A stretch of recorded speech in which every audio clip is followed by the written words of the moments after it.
Hello, welcome back to my channel. In today's video, I am going to be telling y'all all about the overly specific tropes and things in books that I just don't like. I've seen other people do this, and I'm always so interested to see what very specific things people don't like in books. I feel like sometimes it's seemingly random, sometimes there's a reason behind it, but whatever the case may be, I love watching these kinds of videos, and I like watching the videos that result from these videos. Does that make sense? I like seeing what recommendations people will take from others that might be the exception to the rule. So basically, my goal with this video is to tell y'all the very specific things that I don't like. I think some of this will come as no surprise if you've been watching my channel for any length of time, but I'm hoping to tell y'all the things that I don't like in hopes that you guys have some exceptions. Maybe y'all also don't like certain things that I don't like, but you have some books that are exceptions to my rules. I would love to see in the comments if you guys have any recommendations based on these things that I don't like. I feel like my list is kind of an interesting mix of pretty basic things and then some like very weirdly specific things, but let's get into it. I have this broken down into like fiction in general, and then I also have a specific like romance trope category for things that I don't like. So the first thing that I just really don't like are pirate books. I don't know what it is about pirate books that really just don't work for me. It's not every single book at sea that doesn't work for me, it's just like specifically when there's pirates involved, I just don't really like it. I think To Kill a Kingdom has a pirate included. It's like a pirate mermaid kind of romance. Didn't like that.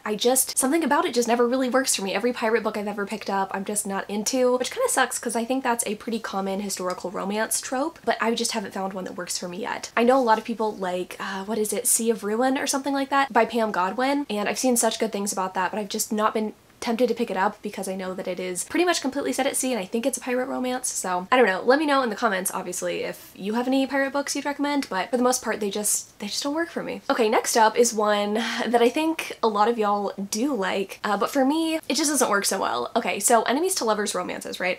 I like the idea of them, but oftentimes I don't love the execution, so I'm just going to generally say I don't really like enemies to lovers romances. I've done a recommendation video in the past on enemies to lovers romances, and those are kind of the exception to the rule for me, but typically I find that with this trope, you don't really have the characters reconcile. I guess that's probably what I should say. I don't really like enemies to lovers romances where the characters don't actually reconcile. It's weird to go from like having a knife at the throat to wanting to make out. I feel like I need something like an enemies to friends to lovers or a friends to enemies to lovers. Like there needs to be that additional step in there for me to really enjoy the romance. So yeah, I just don't really love that trope that much. I know that it's super popular, but I find oftentimes it's just so underdeveloped, and it's something that I have as a result kind of stayed away from more often as time has gone on. So I wish I loved that one, but I just don't. And if you have any exceptions or you have any that like might fit into the kinds of enemies to lovers romances that I like, leave me a comment. The next thing that I don't like in books, or I guess genre of books I don't like, would be World War II historical fiction. I just find oftentimes with World War II historical fiction,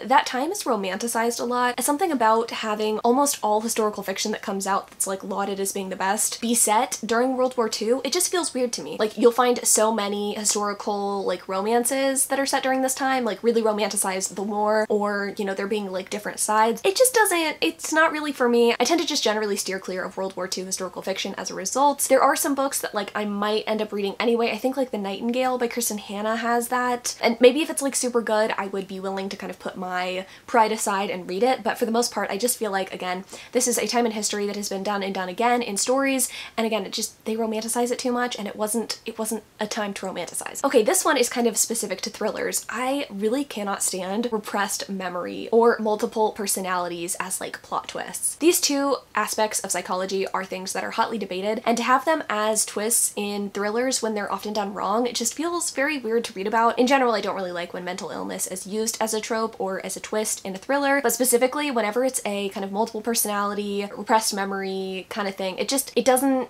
sit right with me. It's never really done well. One that kind of is controversial, I'm sure. I don't really like books that are about books or libraries. Anytime a book comes out that is supposed to be very like bookish, set in a library, or written about a writer or something like that, it just doesn't tend to work for me. As much as I love books, I don't really like reading books about books. So anytime I hear about, I think The Starless Sea, or books that, you know, have books within them, I don't know, it just, books about books, books with libraries, I don't know what it is about them. They just don't really speak to me. I'd rather read a book about something completely new and exciting and different. I don't know. It's not that like writing is unexciting to me, but something about these books tend to just put me to sleep, so I tend to stay away from them. Next is kind of one that makes sense, I think, more than the others. I don't really like picking up books with blurbs from authors whose books I don't enjoy. I don't tend to read the blurbs a ton, but whenever there's like one blurb on the front of a book and it's written by an author I don't love, I'm very much not tempted to pick up the book. I feel like I remember reading the synopsis of a book, being interested, looking at the front cover, and seeing that V.E. Schwab had blurbed it and was like super excited about the book, and for some reason it made me want to put the book down. I just haven't connected with V.E. Schwab books in the past, so seeing that blurb on the front cover kind of had me second guessing the book, and I'm pretty sure I didn't end up purchasing the book as a result. Okay, the next one is a thriller one that I feel like a lot of y'all probably feel the same way about. Domestic thrillers where we have a cheating spouse or marital issues. I don't know, something about them, it just seems so basic and so lazy. I commonly say that I don't like domestic thrillers, and that's specifically because of these tropes that are very common to a domestic thriller. I don't think that everyday life is boring or doesn't deserve to be in books. I think it can definitely be thrilling and interesting, but I want to see other ways in which families have issues. I don't mind having like family issues at the heart of a story, but something about just like cheating spouses, marital issues, I know it's common, but it's kind of boring to read over and over again. So anytime I see that in the blurb of a thriller, I kind of just tend to skip by it. I recently did a Goodreads readers also enjoyed video where I read some thrillers, and whenever I was like perusing, I was like, oh, married couple, next. It doesn't work for me typically. Next is one, again, that I think you guys are gonna completely disagree with. I really just don't like books that are set at carnivals or circuses. Now, I can appreciate a book that has like a, you know, carnival come to town, like we go to the carnival one night and like he wins a prize for her in a romance or whatever. Like that's fine. I don't mind people visiting carnivals, but I just don't like stories that are set at a carnival or at a circus. I didn't like The Night Circus. I didn't like Carnival. Like none of those kinds of books really work for me. I feel like I'm finding that like forced proximity or having books completely set in one place tend to kind of bore me a little bit. I guess just nothing about carnivals and circuses is really that exciting to me. I don't know. Anytime I pick up these books, I end up being disappointed, and I think I gave The Night Circus like 2 stars when I read it, so it's left me not wanting to pick up more of those kinds of books in the future. Okay, this is one that isn't like a specific type of book, kind of like the blurb thing, but I really don't like when there's made up curse words in fantasy books. It makes me really irritated. I don't know why. Like, just use what are normal curse words in our world. I know that you're trying to like build a world, build a language, build a culture, but like something about having strange and foreign curse words is just weird to me. I don't like it. It irritates me every time I read a book. Or like reading a Sarah J Maas book where they have like obscene gestures. Like just say they flipped each other off. I don't know. It's just, it's interesting. Or can I like at least get some context as to what that means? Anyway, that's a whole side tangent. But I don't tend to like fantasies that have those things in them. Next up is something that is very specific to thrillers. Again, I really hate when there are plot twists in the epilogue of a story, or we find out that the person who we thought was dead at the very end of the book is actually not dead and they're still sticking around, and like, oh my god, I might have seen their face in a crowd. I don't like that kind of thing. To me, that really screams as lazy, and those books tend to not have interesting enough plot twists like during the story. It's like the author thinks that they can kind of get away with having a boring story, and they're like, but wait, at the very end, and it doesn't work for me. To me, it just, like I said, it reads as lazy, and I want a story that is surprising me throughout the length of the book, not just in the epilogue and doing something cheap. So I don't really like that. I would be interested, again, to see if there are exceptions. There's one exception that I can think of off the top of my head for this trope. Like, I already have my own exception, but I would love to know if you have any exceptions like this as well. I'm always looking for thrillers that are going to do something different and interest me. Next up is one that I feel like my opinion has changed on over time. Stories with queendoms, or a girl who has to win the throne, or a girl who's like inheriting power from her mother. Like, I don't know what about that just doesn't work for me. I feel like I used to be really into like royalty fantasies back in the day, but the older I get, the less interested I am. I feel like my interest kind of peaked in like 2017 when Three Dark Thrones, I don't know, whatever that book series is by Kendara Blake. Whenever that came out, I was interested, and then every book that's come out since I'm kind of just like yawn about, which sucks because I know that there have been some really interesting ones that have come out, and I have read a few, but I think I haven't enjoyed them as much because I just don't really like that trope. I just think it's been done to death. I want to see like some interesting twists on that kind of like trope, I guess. I don't know, maybe just royalty fantasies in general aren't for me, but it's specifically when you've got like a girl trying to become queen and having to like fight tooth and nail for it. It doesn't do it for me. I want something different. I want something more interesting. Okay, I know this one is going to be unpopular. I really don't like short stories, novellas, and anthologies. I just don't like them. The one exception that I have to this is Every Heart a Doorway by Shauna Maguire. That one was like a slightly longer novella. I mean, it was like, you know, full length. It felt meaty. It felt like it had, you know, a beginning, middle, end. Like, it felt good. It felt complete. Typically, I just don't like short stories. They don't tend to do it for me. I know a lot of people are always telling me like, oh, you have to read the prequel novella, or oh, you should read book 1.5 in the series. And I just never do it because I never feel like with short stories that are like in, you know, a longer series that they really add a ton. And then when it comes to just like compilations of short stories, I guess I just don't see a ton of value in them, I guess. That sounds bad. I don't think that they're inherently bad or anything. I just don't think I found a short story collection or like an anthology that I really connect with. I guess I just rarely see the point of them. Like, some of them try to like have a purpose behind them or try to do something different. Like I know that Kayla just read one, for instance, that has like Shakespeare at the heart of it. And like I just don't care that much about Shakespeare, and I'm not sure that I would want to read a million different retellings about Shakespeare. But I think that really just speaks to me not having found a short story collection that I'm like necessarily that interested in. I think I need to find one that like speaks to my interest. Maybe I need to read like some romance ones. I don't know. But even then it's like, would a romance be developed enough in like that short amount of time to where I'd be interested in it? Not quite sure. I think I just tend to prefer longer format stories, but who knows, maybe there's an exception, and maybe you know of an exception. This one I had like a side note on. Books set in the 1920s, and I said, flap the hell away from me. Yeah, I don't know what it is. Flapper stories, books set in the 1920s, they tend to not really do it for me. I've tried The Diviners, I read These Violent Delights by Chloe Gong, and I liked those books despite them being set in the 1920s. I don't know, I know it's something that everybody really likes, and they like the glitz and the glamour and whatever. I just like, they never work for me. I don't really enjoy them. It's something about like the outfits, the speech, it doesn't work for me. I just don't like it, and I don't know if I ever will, to be honest. I have yet to find stories set in the 1920s that I'm like, yes, this is just excellent. I do need to reread The Diviners. I think the last time I read it was 2013. I think I read it when it came out, and I didn't really enjoy it then, so maybe I need to reread that one and my opinion on the 1920s will change. Yeah, it's not something for me. Next is something that I think is really common to contemporary stories, whether that's romance or like a YA contemporary. Whenever there's a, you know, let's save our town element to a story, I never like it. I think it's maybe because if I'm not living there, I tend to just not really care that much. And yeah, sure, like I can become invested in a story and like really care for the characters, but for some reason I'm never invested enough in a town and like what the town means to people for me to care about people like saving the town. I feel like I felt this way specifically whenever I was reading Don't Date Rosa Santos. Like that was such a fun book. It was so well written, but the whole idea that like she wanted to save her town, like I liked it, I appreciate it, but I just didn't care that much because I don't live in her town, and like I can't relate or know all of those people and understand why you would want to save the town. I don't know. Maybe that's silly, but I just tend to not really like save the town stories. So to be 100% transparent with y'all, I have had this document probably started since 2019, and I just add to it every time I read a book and I don't really like something. And it's funny because a lot of the times I can see what I wrote down, and I know specifically what book I wrote this down because of. So next I have books that attempt to have a moral message, and I know that I wrote this down because of Taylor Jenkins Reid books. I just do not like when a book tries to tell you how to feel or tell you what the kind of like lesson of the story is. I think there's nothing wrong with having an intent when you set out to write a book. I just want to be able to pick up the intent a little bit more subtly and take my own message away from the book. I feel like with Taylor Jenkins Reid books and other books like this, there's definitely other books like this, especially in the kind of like literary fiction world, you've got these very quotable stories, and you've got like at the end of each chapter this kind of like closer that's supposed to make you think. But to me it just kind of irritates me. Like I don't want to be told how to feel about something. I guess that's it. I guess maybe that's like my type 8 Enneagram showing, but like I just don't like to be told what to do or how to feel. So I want a story that is a little bit more subtle in its message. And then another one that I feel like applies a lot to pretty much any contemporary story or thrillers, I really just don't like books with blackmail plots. I think they're overdone, they're never that interesting, and a lot of times they just make me really, really angry. I don't know if I have any explanation beyond that. I just don't like blackmail plots, and anytime a book has it, it's likely not going to get a 5-star from me.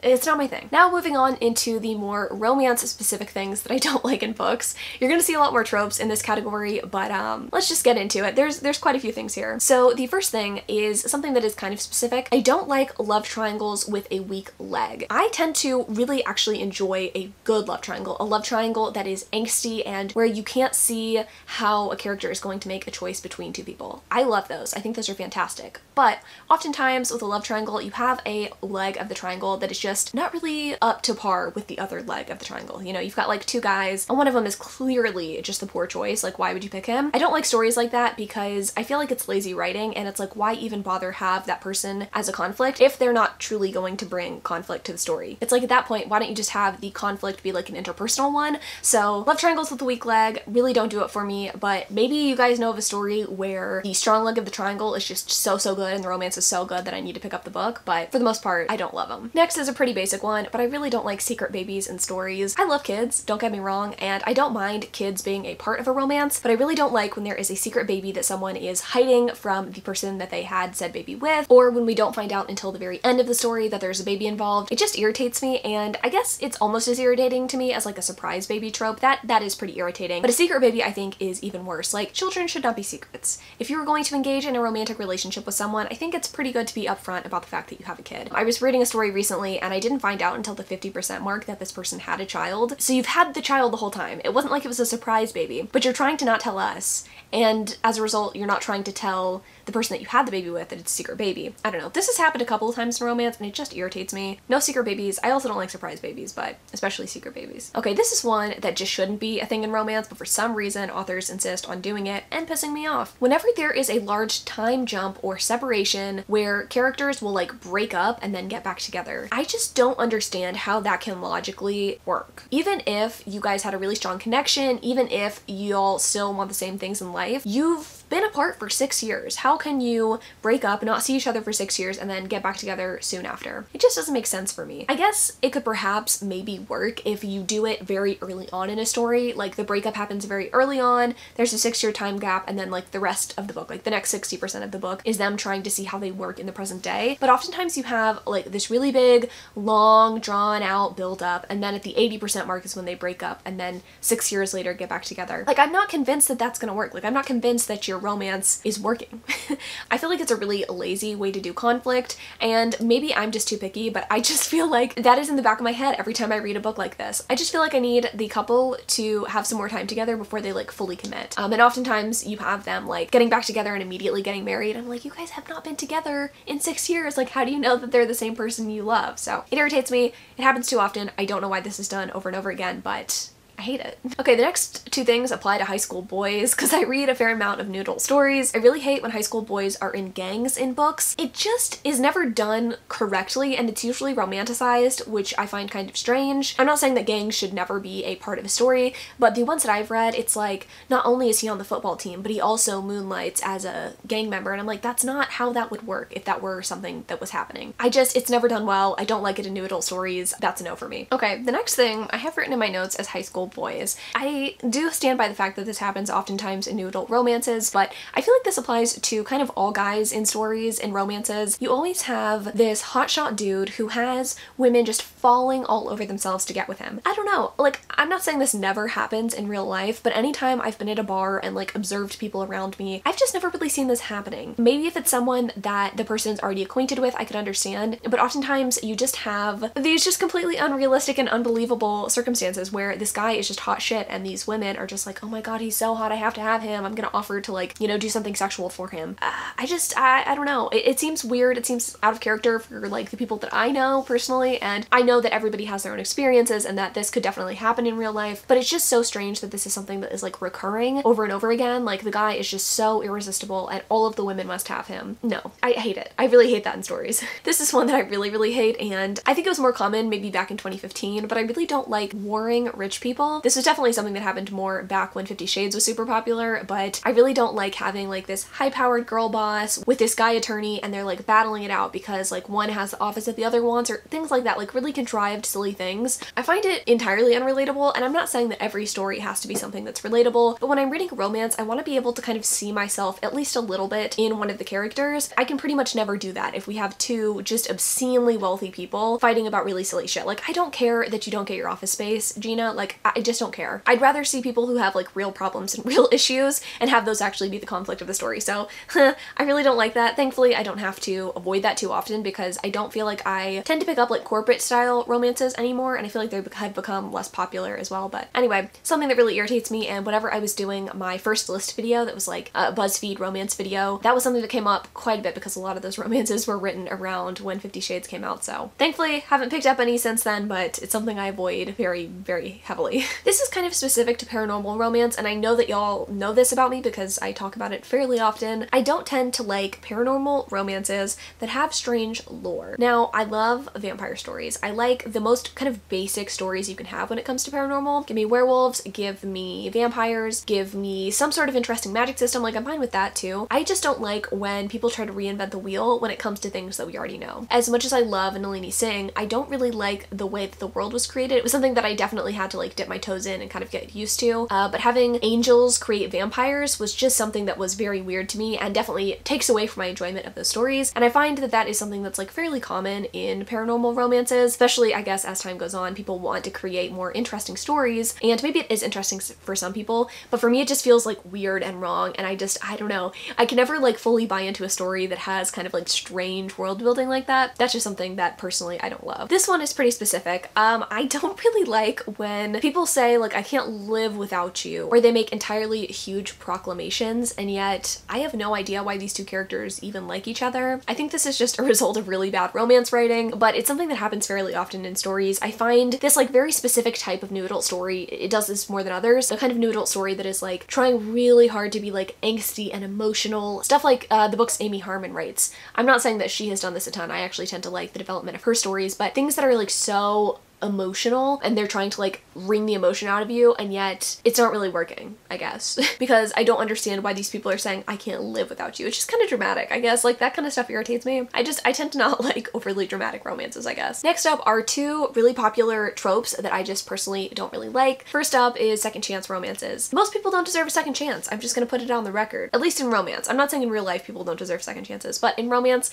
typically I just can't really get on board with these people trying to get back together after it didn't work out the first time. I feel like there's many fish in the sea. I feel like why waste your time with someone who broke your heart the first time? Maybe it's just not meant to be. Maybe it wasn't meant to be, and maybe you don't need to get back together with them. I'd honestly rather read an enemies to lovers story than I would a second chance romance. I just don't like them. I read one book recently, The Dating Plan by Sarah Desai. That was an exception to this rule for sure, but for the most part I just really can't stand a second chance romance. They just never work for me. As much as I like to give things a shot, it doesn't work. And then also brother's best friend romances. To me, it is a very contrived like plot device. It's not so much a trope as much as it is a way to keep two people apart, and to me it's never very convincing. Now I don't have a brother, so who am I to say whether this is something that like really would cause strife in a family, but let me just imagine, for instance, that I was dating one of my sister's friends. I don't think she'd give a shit, and I kind of just don't understand why this is such a big deal. Like, oh my god, I can't believe you would do this. I mean, as long as you're upfront about it, I don't understand why dating your brother's best friend would be a big deal. Like I can't foresee that actually being something that's like a huge deal in real life, and I guess it is. I know that it has happened to some people and some people get annoyed by it, but I just don't really understand why it matters that much. Now these next three are like completely random and kind of stupid, but I thought I'd include them. First up is happy for now endings. I really don't like those in romances, and I know that that's probably an unpopular opinion. I was actually reading recently that there are quite a few people who really hate epilogues that have like marriage proposals or like, you know, the two people having children later on. I eat that shit up. Probably because that's what I want for my own life. I want to get married, I want to have children, I'm a basic bitch, what can I say? I don't like happy for now endings because it's like, oh yeah, they finally got together, the end. They're happy for now at the end. Okay, and then what? Do they stay together? I think for me part of this too is that like oftentimes the epilogue has the like happy for now ending in these kinds of stories. Like you have the characters and they like finally make up after their conflict at the very end of the story. Like the pacing's a little weird, and then the epilogue has this like, and then they started living together. Cool. Like that's just not, it's just not satisfying to me, I guess. I'd be willing to overlook it if a story was like really fantastic, but I'm sorry, I really like the marriage and babies thing. I just do. Next is something that is just completely random, but it's something that I've noticed a lot as I've been reading romances recently, especially some new releases. I really don't like books that try too hard to be sad or that only have sad things at the heart of them. I guess typically I tend to go into a romance expecting, you know, some sort of emotion and some sort of conflict, but I mostly like lighthearted things. And if I'm looking for something darker, I want like an actual dark romance. I don't just want a story about normal people who have just really sad lives. Now, we all have things that we go through, and I'm not saying that all romances should shy away from real life things, but I feel like there needs to be a balance. And oftentimes we've got a romance, like a rom-com, with characters who have absolutely no backstory or character flaws or anything. Like they're just quirky and they're just like, they exist. Or we have, on the opposite side, characters who are just like, they've had the most tragic backstories, the most tragic lives. I just want something in the middle. Like I want people who are real, who have real issues, and a lot of the times, at least lately, the romances that tend to get published that aren't strict rom-coms tend to just be so depressing. I don't understand it. Most people's lives don't exist in this way. A lot of people have sad things that happen, but like their life as a result is not like the saddest thing ever. I don't know if that makes sense. I just don't like books that try too hard to be sad. It makes me sad and I don't want to read it. And then lastly, kind of stupid, but I really don't like fantasy romances that have no plot but all smut. I mean, you think I'd be in it for the smut because that's kind of what I'm here for typically. But I feel like a lot of the times in these kinds of stories, like you're trying to set up this fantasy world just so the characters have a reason to bang. Let's set up this really complex world to where these two characters have like, you know, this enemies to lovers situation so that they can bang. I kind of want a fantasy world to exist just to exist, and then there's maybe a romance built on top of that. I don't know, maybe I just like don't like fantasy romance. I don't know. At this point I'm getting kind of confused about what I like and what I don't like, but I know that for me I didn't like that JLA book, and there's been a few other fantasy romances that I've read that have been pretty similar in that way. I just feel like they tend to be convoluted, and it's just like any conflict that happens is to keep the two characters apart, and it irritates me. So anyway, that's it. I hope you didn't mind listening to me just like complain about books for a while. I actually had a fun time doing this. I don't think this was like too snarky, so hopefully you guys enjoyed it. But like I said at the beginning, I would love to know in the comments what of these tropes you guys actually enjoy and what books you would recommend me based off of those tropes, you know? Like there's some things that I just don't know if I'll be able to get past, but I do want to do a follow-up video to this, picking like y'all's most favorite books from, you know, these tropes that I hate and seeing if maybe like I can change my mind about these tropes. I think that would be fun. But thanks so much for watching. I love you guys so much, and until next Sunday.